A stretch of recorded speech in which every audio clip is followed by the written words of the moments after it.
Sir, আপনি খুবই গুরুত্বপূর্ণ কিছু টপিকস বলছিলেন। এর মাঝে বললেন ইলেকট্রোথেরাপি, টেপিং বা ব্রেস করা, এটি কখন জরুরি হয়ে পড়ে একজন পেশেন্টের ক্ষেত্রে? ধন্যবাদ। যেমন আমরা এক্ষেত্রে কয়েকটা জিনিস আমরা আলোচনার মধ্যে কিছুটা এসেছে।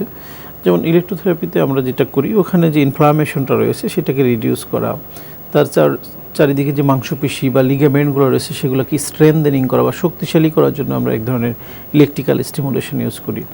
আর এক ধরনের ব্রেসের কথা আমরা বলি, যখন দেখা যায় যে আমরা যে কাজগুলো করছি প্রতিনিয়ত, এটা হয়তো প্রলং টাইম আমরা অফ রাখতে পারছি না, আমাদের কাজ তো কিছু করতেই হয়। সো সেক্ষেত্রে কিছু ব্রেস বা আমরা কিছু ডিভাইস ইউজ করতে বলি, যাতে ওই নির্দিষ্ট জায়গায় ব্যবহার করলে ওই লিগামেন্টের জন্য আঘাতটা কম হয়। সেক্ষেত্রে আমরা অনেক সময় এলবো সাপোর্ট বা অনেক সময় কিছু ব্রেসের কথা বলি, যেগুলো একটা নির্দিষ্ট সময় ব্যবহার করা, কন্টিনিউয়াস না। দীর্ঘমেয়াদী ব্যবহার করলে মাসেল লিগামেন্টগুলো আবার উইক হয়ে যায়। সেটাও অবশ্যই একজন ফিজিওথেরাপিস্টের পরামর্শ নিয়ে করা উচিত। স্যার, আপনি আমাদের ফিজিওথেরাপির ভূমিকা বললেন এবং ইলেকট্রোথেরাপি বিভিন্ন কিছুই বললেন। তো সুস্থ হতে একজন রোগীর কতটা সময় লাগতে পারে এবং দীর্ঘমেয়াদী একজন জটিলতা কমাতে তার কি কি সতর্কতার প্রয়োজন? খুবই গুরুত্বপূর্ণ। আমরা এটাকেই প্রায়োরিটি দিই যে prevention is better then cure. তো আমরা রোগীদের ক্ষেত্রে যেটা বলি যে একজন রোগী যখন আক্রান্ত হয়ে যায়, সে তো অবশ্যই চিকিৎসকের পরামর্শ নিয়ে সেটা ফলো করবে।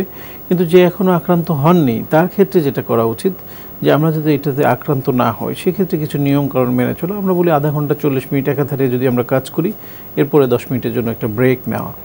এরকম কিছু কাজে যেমন আমরা রিপিটেটিভলি যেমন যে কাজগুলো করছি, মুভমেন্ট করছি, বা টেনিস প্লেয়ার বা ক্রিকেটার বা অন্যান্য খেলোয়াড় যারা গলফার্স, তাদের ক্ষেত্রেও কিছু ওয়ার্ম আপ করে নেওয়া কাজের আগে বা খেলা শুরুর আগে কিছু ওয়ার্ম আপ, কিছু স্ট্রেসিং এক্সারসাইজ, তাহলে এই মাংসপেশি লিগামেন্টগুলো কিন্তু প্রস্তুত হয় যে আমি এই কাজের জন্য।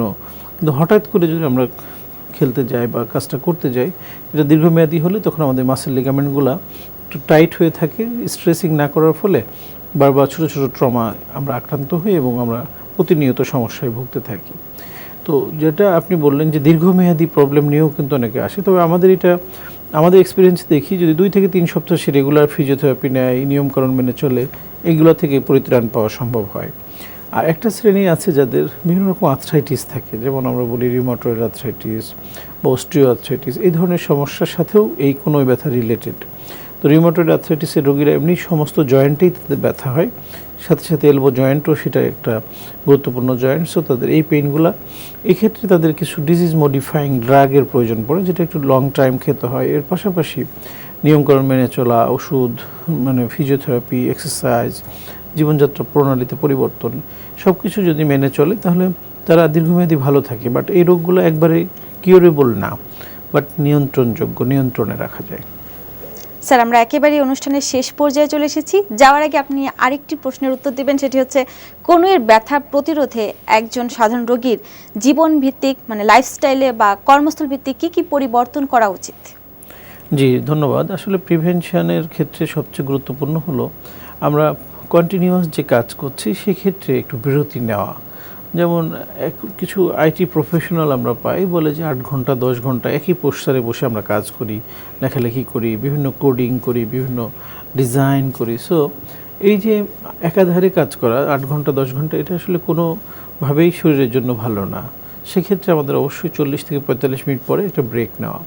2 নম্বর হলো, যারা আমরা হাতের কাজ বেশি করি, এই ধরনের কাজের সাথে রিলেটেড, তাদের হাতের যে চারিদিকে মাংসপেশি লিগামেন্টগুলো রয়েছে সেগুলো যেন স্টিপ না হয়ে যায়, শক্ত না হয়ে যায়, সেই জন্য কিছু সিম্পল এক্সারসাইজ করতে হয়। সাধারণত আমরা এগুলো করি না, বা আমরা অনেক সময় জানি না, বা অনেক সময় জানলেও সেটা করা হয় না। সেটা অবশ্যই একজন নিকটস্থ ফিজিওথেরাপি বিশেষজ্ঞের পরামর্শ নিয়ে আমার জন্য কোনটা অ্যাপ্রোপ্রিয়েট সেগুলো জেনে নেওয়া, সেই অনুযায়ী সেটা ফলো করা। আর ওভারঅল দেখা যায় যে কিছু ডিজিজের সাথে আমরা এগুলো রিলেটেড, যেমন যাদের রিউমাটয়েড আর্থ্রাইটিস বা অন্যান্য আর্থ্রাইটিস থাকে, তাদের নিয়মিত সেই আর্থ্রাইটিসের চিকিৎসাটাকে রেগুলার করা, মেনটেন করা, শরীরের ওজনটাকে নিয়ন্ত্রণে রাখা, খাদ্য খাবারের মধ্যে ক্যালসিয়াম, ভিটামিন ডি সমৃদ্ধ খাবার বেশি গ্রহণ করা, এবং আমরা রিপিটেটিভলি যে কাজটা করি, যেমন ওয়েট ওঠানো বা কিছু আছে জিমে যে ভারী জিনিস ওঠানো, সেগুলোর ক্ষেত্রে সতর্কতা অবলম্বন করা।